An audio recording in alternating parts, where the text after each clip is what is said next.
Praise the Lord. Hallelujah.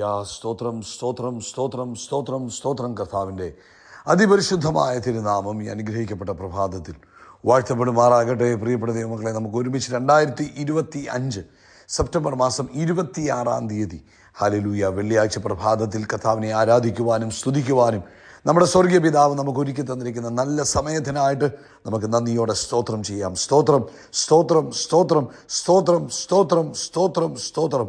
കഴിഞ്ഞ പകൽക്കാലം മുഴുവൻ കർത്താവ് നമ്മളെ കാത്തു പരിപാലിച്ചില്ല. ഓർത്ത് നോക്കി, വ്യാഴാഴ്ച പകൽക്കാലം കർത്താവിൻ്റെ കൃപ നമ്മൾ അനുഭവിച്ചു. നമ്മുടെ യാത്രകളിൽ നമ്മുടെ വാഹനങ്ങളെ കർത്താവ് നിയന്ത്രിച്ചു.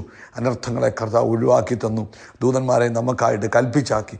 എല്ലായിടത്തും കർത്താവിൻ്റെ സാന്നിധ്യം നമ്മൾ അനുഭവിച്ചു.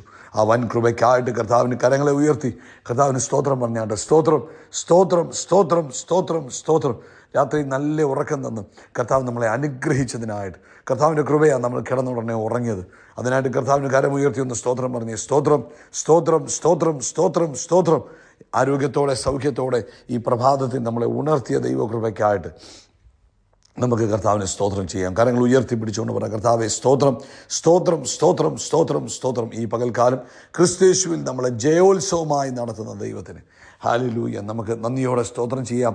ഈ പകൽക്കാലം നമ്മളെ കൈപിടിച്ച് സൗഖ്യത്തോടെ സന്തോഷത്തോടെ ഉല്ലാസത്തോടെ നടത്തുന്ന നമ്മുടെ നല്ല ഇടയനായ കർത്താവിന് കരമുയർത്തി പിടിച്ചുകൊണ്ട് പറയാം, കർത്താവെ സ്തോത്രം സ്തോത്രം സ്തോത്രം സ്തോത്രം സ്തോത്രം. അങ്ങ് നല്ലവനാകുന്നു, അങ്ങയുടെ ദയ ഇന്നും എന്നേക്കുമുള്ളതാകും.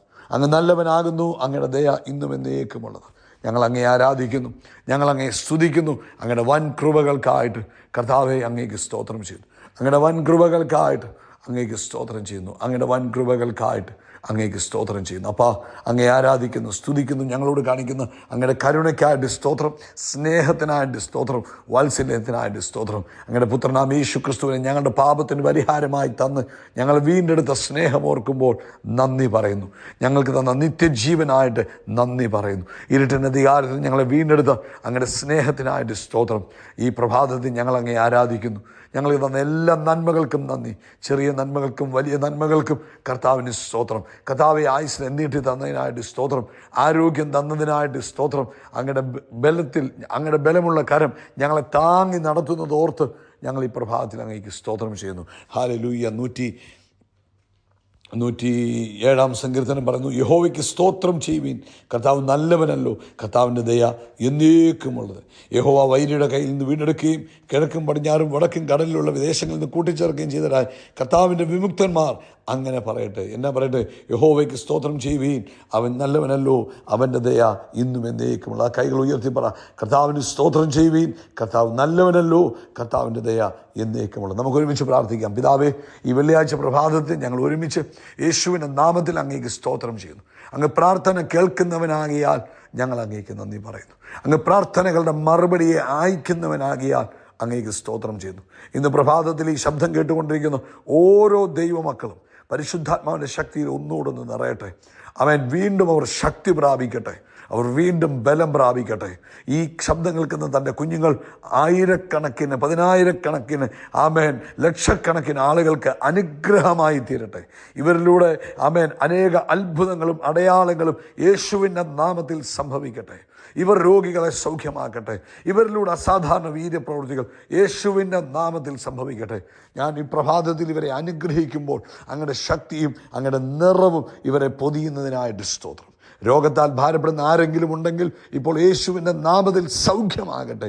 എല്ലാ രോഗശക്തികളും രോഗത്തിൻ്റെ ബന്ധനങ്ങളും യേശുവിൻ്റെ നാമത്തിൽ അഴിഞ്ഞു മാറട്ടെ. പൂർണ്ണ സൗഖ്യവും സ്വസ്ഥതയും കർത്താവെ തൻ്റെ കുഞ്ഞുങ്ങളുടെ മേൽ അങ്ങ് അയക്കുന്നതിനായിട്ട് സ്തോത്രം. സാമ്പത്തികമായ എല്ലാ ബുദ്ധിമുട്ടുകളും തൻ്റെ കുഞ്ഞുങ്ങളുടെ ജീവിതത്തിൽ നിന്ന് മാറിപ്പോട്ടെ. ശാരീരികമായ ബുദ്ധിമുട്ടുകൾ മാറുന്നതോടൊപ്പം തന്നെ സാമ്പത്തിക ബുദ്ധിമുട്ടുകൾ മാറട്ടെ. കുടുംബത്തിനകത്ത് സമാധാനമുണ്ടാകട്ടെ. ജോലിസ്ഥലത്ത് സമാധാനമുണ്ടാകട്ടെ. ബിസിനസ്സിൽ അവൻ സമാധാനവും വർധനവും ഉണ്ടാകട്ടെ. തൻ്റെ കുഞ്ഞുങ്ങൾ ചെയ്യുന്ന എല്ലാ പ്രവൃത്തിയിലും കർത്താവ് അവരെ ആദരിക്കുകയും മാനിക്കുകയും ചെയ്യുന്നതിനായിട്ട് സ്തോത്രം. കർത്താവിൻ്റെ വേലയിലായിരിക്കുന്ന എല്ലാവരെയും അനുഗ്രഹിക്കണം. ദൈവകൃപ കൊണ്ട് എല്ലാവരെയും നിറയ്ക്കണം. പരിശുദ്ധാത്മാവിൻ്റെ ശക്തിയും നിറവും തൻ്റെ കുഞ്ഞുങ്ങൾ കൂടുതൽ അനുഗ്രഹിക്കണം. പ്രത്യേകിച്ച് ഇന്ന് നടക്കുന്ന സഭായോഗത്തെ ഞങ്ങൾ അനുഗ്രഹിക്കുന്നു. ഏറ്റവും മേത്തരമായി തീരട്ടെ, മഹിമ നിറഞ്ഞ സഭായോഗമായി തീരട്ടെ. അങ്ങനെ പ്രവൃത്തി കണ്ട് സന്തോഷിപ്പാൻ കർത്താവ് സഹായിക്കണം.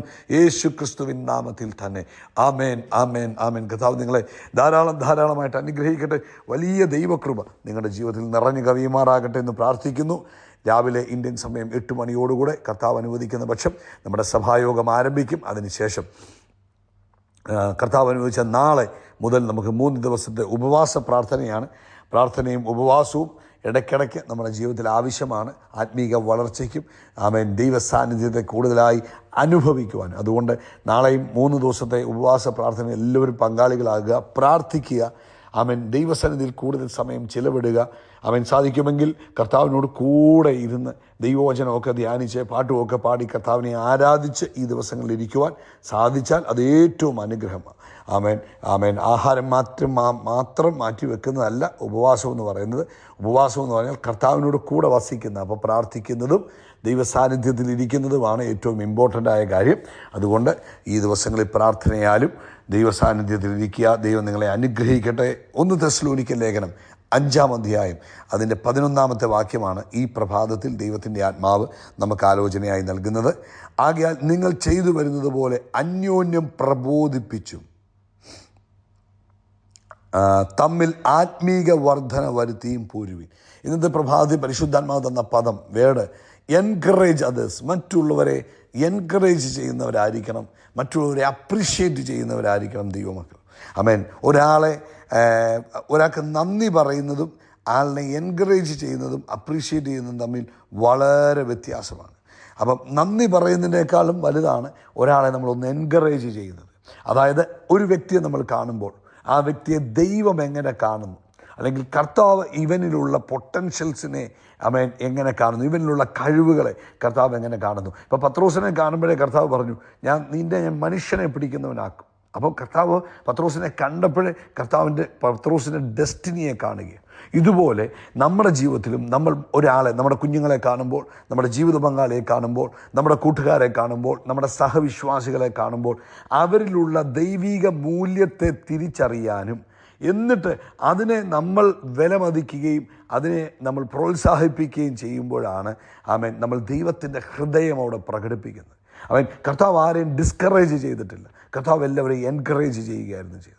നമ്മുടെ ജീവിതത്തിലും നമ്മൾ പലപ്പോഴും പലരെയും ഡിസ്കറേജ് ചെയ്ത് കളയും. ആമേൻ. പക്ഷേ കർത്താവ് അങ്ങനെയല്ല. കർത്താവ് എല്ലാവരെയും ഡിസ്കറേജ്. അപ്പോൾ ദൈവത്തിൻ്റെ മനസ്സുള്ള ദൈവത്തിൻ്റെ മക്കളായ നമ്മൾ എന്ത് ചെയ്യണം? ആമേൻ. എവിടെ ചെന്നാലും, അത് നമ്മുടെ ഭവനത്തിനകത്താണെങ്കിലും, നമ്മൾ ആരാധനാ സ്ഥലത്താണെങ്കിലും, ജോലി സ്ഥലത്താണെങ്കിലും, ബന്ധങ്ങളുടെ ഇടയിലാണെങ്കിലും എന്ത് ചെയ്യണം? അവരെ എൻകറേജ് ചെയ്യുന്നവരായിരിക്കണം. ആമേൻ. അവരെന്തെങ്കിലും ചെയ്യുമ്പോൾ അതിനെ പ്രോത്സാഹിപ്പിക്കണം. അവർക്ക് എന്തെങ്കിലും ചെറിയതായ ഉയർച്ചകളും മാന്യതകളും വരുമ്പോൾ അതിനെ നമ്മൾ തിരിച്ചറിഞ്ഞ് അതിനെ ആദരിക്കുവാനും അവരെ അപ്രീഷിയേറ്റ് ചെയ്യുവാനും തയ്യാറാകുന്ന പക്ഷം അത് അവർക്ക് വളർച്ചയ്ക്ക് കാരണമാകും. അത് ദൈവത്തിൻ്റെ മനസ്സാണ്. നമ്മൾ മറ്റുള്ളവരെ വളർത്തുന്നവരായിരിക്കണം, മറ്റുള്ളവരെ ഉയർത്തുവാൻ ശ്രമിക്കുന്നത്. കർത്താവ് ഉയർച്ച തരുന്ന ദൈവം. അപ്പം നമ്മൾ മറ്റുള്ളവരെ ഉയർത്തുന്നവരായിരിക്കും. നമ്മുടെ കുഞ്ഞുങ്ങളെ നമ്മൾ എൻകറേജ് ചെയ്യണം, നമ്മുടെ ജീവിത പങ്കാളിയെ എൻകറേജ് ചെയ്യണം, കൂട്ടുകാരെ എൻകറേജ് ചെയ്യണം, സഹോദരങ്ങളെ എൻകറേജ് ചെയ്യണം. അപ്പം നമ്മുടെ കൂടെ നടക്കുന്നവരെ നമ്മൾ എൻകറേജ് ചെയ്യണം. അങ്ങനെ ചെയ്യുമ്പോഴാണ് അവർക്ക് കൂടുതൽ ചെയ്യുവാനുള്ള ആഗ്രഹം വരുന്നത്. ആമേൻ. വേദപുസ്തകത്തിൽ നമ്മൾ വായിക്കുമ്പോൾ ബർന്നബാസ് എന്ന് പറയുന്ന, അല്ലെങ്കിൽ ബർന്നബാസ് എന്ന വാക്കിൻ്റെ അർത്ഥം തന്നെ പ്രോത്സാഹനപുത്രൻ. അപ്പോസ്തലപ്രവൃത്തി 9-ാം അധ്യായം 26-ഉം 27-ഉം വാക്യങ്ങളും അതിൻ്റെ 11-ാം അധ്യായം 23, 24 വാക്യങ്ങളൊക്കെ നമുക്ക് കാണും. ശിഷ്യന്മാർ പൗലോസിനെ ഭയപ്പെടുമ്പോൾ, അതായത് മുൻപേ ദൈവസഭയെ ഉപദ്രവിച്ച് നടന്നവനാണ് പൗലോസ്. അപ്പം ഭയപ്പെടുമ്പോൾ ബർന്നബാസ് അവൻ്റെ കൂടെ നിന്ന് അപ്പോസ്തലന്മാർക്ക് പരിചയപ്പെടുത്തിയിട്ട് പറഞ്ഞു, ഈ പുള്ളി അങ്ങനല്ല, അത് പണ്ടായിരുന്നു പുള്ളി സഭയെ ഉപദ്രവിച്ച് നടന്നത്, എന്നാൽ ഇപ്പോൾ അങ്ങനല്ല, ഇദ്ദേഹം വിലമതിപ്പുള്ള ആളാണ്, പ്രോത്സാഹിപ്പിച്ചു കൊടുത്തു. എന്നിട്ട് പറഞ്ഞു, നല്ല ശുശ്രൂഷ ചെയ്യുന്ന ആളാണ്, കർത്താവിന് വേണ്ടി പ്രവർത്തിക്കുന്ന ആളാണ്, കർത്താവിനെ കണ്ട ആളാണെന്നൊക്കെ പറഞ്ഞു കഴിഞ്ഞപ്പോൾ പൗലോസിൻ്റെ ശുശ്രൂഷയ്ക്കുള്ള വാതിലുകളെ അവിടെ തുറന്നു കൊടുക്കുക ചെയ്തു. അപ്പോൾ പൗലോസിൻ്റെ മുന്നോട്ടുള്ള യാത്രയ്ക്ക് ബർന്നബാസ് എൻകറേജ് ചെയ്യുകയും പൗലോസിനെ ഇൻട്രൊഡ്യൂസ് ചെയ്യുകയും ചെയ്തപ്പോൾ പൗലോസിൻ്റെ വഴികൾ, ശുശ്രൂഷയ്ക്കുള്ള വഴികൾ തുറന്നു വരികയായിരുന്നു ചെയ്തു. വില്യം ക്യാരി എന്ന് പറയുന്ന ഒരു മഹാനായ കർത്തദാസനുണ്ടായിരുന്നു. നമുക്കറിയാം, ഇന്ത്യയിൽ വന്ന മിഷണറി ആയിരുന്നു. അപ്പോൾ ഇന്ത്യയിലേക്ക് പോയപ്പോൾ പലരും അദ്ദേഹത്തെ എന്ത് ചെയ്തു? ഒരു പാവപ്പെട്ട ചെരുപ്പ് കുത്തി എന്ന് പറഞ്ഞ് അദ്ദേഹത്തെ പലരും പരിഹസിച്ചുകൊണ്ടിരുന്നു. എന്നാൽ അദ്ദേഹത്തിൻ്റെ ഒരു സുഹൃത്തുണ്ടായിരുന്നു, ആൻഡ്രൂ ഫുള്ളർ എന്ന് പറയുന്നത്. അദ്ദേഹം നിരന്തരം അദ്ദേഹത്തെ പ്രോത്സാഹിപ്പിച്ചുകൊണ്ടിരുന്നു. അദ്ദേഹത്തോട് പറഞ്ഞു, അഭിനന്ദിച്ചിട്ട് പറഞ്ഞു, അദ്ദേഹത്തിൻ്റെ ദൗത്യത്തെ ഭയങ്കരമായിട്ട് വിലമതിച്ചിട്ട് പറഞ്ഞു, നിൻ്റെ ദൗത്യം വളരെ വലുതാണ്, നീ കുഴിയിലേക്ക് ഒരു കയറിറക്കിയിരിക്കുകയാണ്, ഞങ്ങൾ ആ പ്രാർത്ഥനയിലൂടെ കയറ് പിടിക്കുന്നു എന്നൊക്കെ പറഞ്ഞ് അദ്ദേഹത്തെ പ്രോത്സാഹിപ്പിച്ചു കൊടുത്തത് കൊണ്ട് നിങ്ങൾക്കറിയാമോ, വില്യം ക്യാരിയാണ് ഇന്ത്യയിലെ പല ഭാഷയിലേക്കും ദൈവവചനത്തെ പരിഭാഷപ്പെടുത്തുവാൻ ദൈവം ഉപയോഗിച്ചത്. അപ്പോൾ അദ്ദേഹം വേറെ ഒരു കൂട്ടുകാരൻ അദ്ദേഹത്തെ പ്രോത്സാഹിപ്പിക്കാനില്ലായിരുന്നുവെങ്കിൽ ഒരുപക്ഷെ വില്യം കാരി തളർന്നു പോയേനെ. അപ്പോൾ പ്രബോധിപ്പിക്കുവാനും പ്രോത്സാഹിപ്പിക്കുവാനും ഉത്തേജിപ്പിക്കുവാനും ഒക്കെ ദൈവം നമ്മളെ ഉപയോഗിക്കുമ്പോൾ നമ്മളത് ചെയ്യണം. കാരണം അത് ദൈവത്തിൻ്റെ സ്വഭാവമാണ്. അത് നമുക്കൊരു ശീലമില്ല. പക്ഷേ ഇന്നു മുതൽ അതൊരു ശീലമാക്കണം. ദിവസവും ആരെയെങ്കിലുമൊക്കെ ഒന്ന് അഭിനന്ദിക്കാൻ തയ്യാറാണ്. എല്ലാ ദിവസവും ഒരാളോടെങ്കിലും അവരുടെ വാല്യൂ, നിങ്ങൾക്ക് ഇന്ന വാല്യൂ ഉണ്ട് എന്നവരെ പറഞ്ഞ് പ്രോത്സാഹിപ്പിക്കണം. ഒരിക്കൽ ദൈവം യിരെമ്യാവിനോട് ചോദിച്ചു, നീ എന്ത് കാണുന്നു? യിരെമ്യാവ് പറഞ്ഞു, ഞാൻ 2 വൃക്ഷത്തിൻ്റെ ഇല കാണുന്നെന്ന് പറയുമ്പോൾ ദൈവം പറഞ്ഞു, വെരി ഗുഡ്, നീ കാണുന്നത് കറക്റ്റാണ്. അയ്യോ, നീ ഇതാണോ കാണുന്നത് എന്നല്ല ചോദിച്ചു, നീ കാണുന്നത് കറക്റ്റാണെന്ന് പറഞ്ഞ് ദൈവം യിരെമ്യാവിനെ പ്രോത്സാഹിപ്പിക്കുക ചെയ്തു. അതുപോലെ നമ്മൾ എൻകറേജ് ചെയ്യുന്നവരായിരിക്കുക. മറ്റുള്ളവർക്ക് ഒരു ചെറിയ സന്ദേശം അയച്ച്, ഒരാളുടെ ഒരു സന്ദേശം കേട്ട് കഴിയുമ്പോൾ, ഒരാളുടെ ഒരു പ്രസംഗം കേട്ട് കഴിയുമ്പോൾ, ഒരാളുടെ ഒരു പാട്ട് കേട്ട് കഴിയുമ്പോൾ, അല്ലെങ്കിൽ ഒരാളുടെ കുറിച്ച് നല്ല കാര്യം കേട്ട് കഴിയുമ്പോൾ ഒരു ചെറിയ മെസ്സേജ്, വെരി ഗുഡ്, ഞാൻ നിങ്ങളെക്കുറിച്ച് അങ്ങനെ കേട്ടു, അതിൽ ഞാൻ ഒത്തിരി സന്തോഷിക്കുന്നു, ദൈവം നിങ്ങളെ കൂടുതലായിട്ട് ഉപയോഗിക്കട്ടെ, നിങ്ങളെ കൂടുതലായിട്ട് ഉയർത്തട്ടെ എന്നൊരു വാക്ക് നമ്മൾ പറയുമ്പോൾ അത് അവരുടെ ജീവിതത്തെ കൂടുതൽ പ്രോത്സാഹനം കൊടുക്കുന്നു. അടുത്ത ലെവലിലേക്ക് വരണമെന്നുള്ള ആഗ്രഹം അവർക്കുണ്ടാകുന്നു. അവർക്ക് വേണ്ടി ഒരു വാക്ക് പ്രാർത്ഥിച്ചൊരു മെസ്സേജ് ഇടുമ്പോൾ അതവരെ കൂടുതലായിട്ട് ശക്തീകരിക്കും. ഹല്ലേലൂയ. അവരുടെ ചെറിയ ചെറിയ വിജയങ്ങൾ നമ്മളോടൊന്ന് സെലിബ്രേറ്റ് ചെയ്യുവാൻ തയ്യാറായാൽ അവരെ നമുക്ക് മുന്നോട്ട് കൊണ്ടുപോകാൻ കഴിയും. അതുകൊണ്ട് പ്രിയപ്പെട്ടവരെ, ഇന്ന് ഈ സന്ദേശം കേൾക്കുന്ന ഞാനും നിങ്ങളും നമ്മൾ എന്ത് ചെയ്യണം? തീരുമാനമെടുക്കണം. ഞാൻ മറ്റുള്ളവരെ എൻകറേജ് ചെയ്യുന്ന ആളായിരിക്കും, മറ്റുള്ളവരെ പ്രോത്സാഹിപ്പിക്കുന്ന ആളായിരിക്കും. പ്രോത്സാഹിപ്പിക്കാൻ പല വഴികളുണ്ട്. ഇപ്പം നമ്മൾ എത്രയോ പ്രസംഗങ്ങൾ കേൾക്കുന്നു, എത്രയോ ദൈവദാസന്മാരുടെ പ്രസംഗങ്ങൾ നമ്മളെപ്പോഴെങ്കിലും പറഞ്ഞിട്ടുണ്ടോ, അയ്യോ നല്ല മെസ്സേജായിരുന്നു, എന്നെ ടച്ച് ചെയ്തു, അതെനിക്കൊരു അനുഗ്രഹമായിരുന്നു. നല്ലൊരു പാട്ട് കേൾക്കുമ്പോൾ നമുക്കൊന്ന് പറയും, വെരി ഗുഡ് സോങ്, അത് ഭയങ്കരമായിട്ട് സന്തോഷമായി കേട്ടോ എന്ന് നമ്മൾ പറയുമ്പോൾ ആ വ്യക്തിക്കൊരു പ്രോത്സാഹനം കിട്ടും. എന്തെങ്കിലുമൊക്കെ കണ്ട് അവരെ ഒന്ന് പ്രോത്സാഹിപ്പിക്കാൻ തയ്യാറാക്കി നമുക്ക് ഒത്തിരി പേരെ എഴുന്നേൽപ്പിക്കാൻ കഴിയും. ഈ രാത്രിയിൽ അല്ലെങ്കിൽ ഈ പ്രഭാതത്തിൽ ഈ പകൽക്കാലം നമ്മുടെ ജീവിതത്തിൽ നമ്മളൊരു ഡിസിഷൻ എടുക്കണം. ഞാൻ മറ്റുള്ളവരെ പ്രോത്സാഹിപ്പിക്കും, മറ്റുള്ളവരെ കൈപിടിച്ചുയർത്തുന്ന ഒരു വ്യക്തിയായിരിക്കും.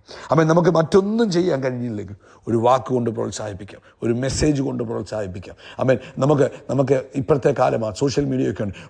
ഒരു വാക്ക് പ്രാർത്ഥിച്ചവരെ ഒന്ന് ഇട്ട് ആ മെസ്സേജ്, പ്രാർത്ഥനയുടെ സന്ദേശം അവരിലേക്ക് അയച്ചു കൊടുത്തിട്ട് അവരെ ഒന്ന് അനുഗ്രഹിച്ച് പ്രാർത്ഥിക്കുന്നു എന്നൊക്കെ പറയുമ്പോൾ അവർക്കത് ഭയങ്കര പ്രോത്സാഹനമാണ്. ഇന്ന് പ്രഭാതി പ്രിയപ്പെട്ടവരെ, എൻകറേജ് അതേഴ്സ്, അത് ദൈവം ആഗ്രഹിക്കുന്നു കേട്ടോ. കർത്താവ് നിങ്ങളെ അനുഗ്രഹിക്കട്ടെ. നമ്മൾ യേശു ക്രിസ്തുവിന്റെ നാമത്തിൽ ആകാശത്തിലെ നക്ഷത്രങ്ങൾ പോലെ, കടൽക്കരയിലെ മണൽത്തരി പോലെ അത്യന്തം വർദ്ധിച്ചു പെരുകും. We are blessed, we are really blessed, we are permanently blessed and highly favoured. God bless you, God bless you, God bless you. ഈ മെസ്സേജ് നിങ്ങൾക്ക് അനുഗ്രഹമായെങ്കിൽ ചിലർക്കൂടൊക്കെ അയച്ചു കൊടുക്കുക. അവരും അനുഗ്രഹിക്കപ്പെടട്ടെ, അവരും മറ്റുള്ളവരെ എൻകറേജ് ചെയ്യുന്നവരായി തീരട്ടെ. കർത്താവ് അനുഗ്രഹിക്കട്ടെ.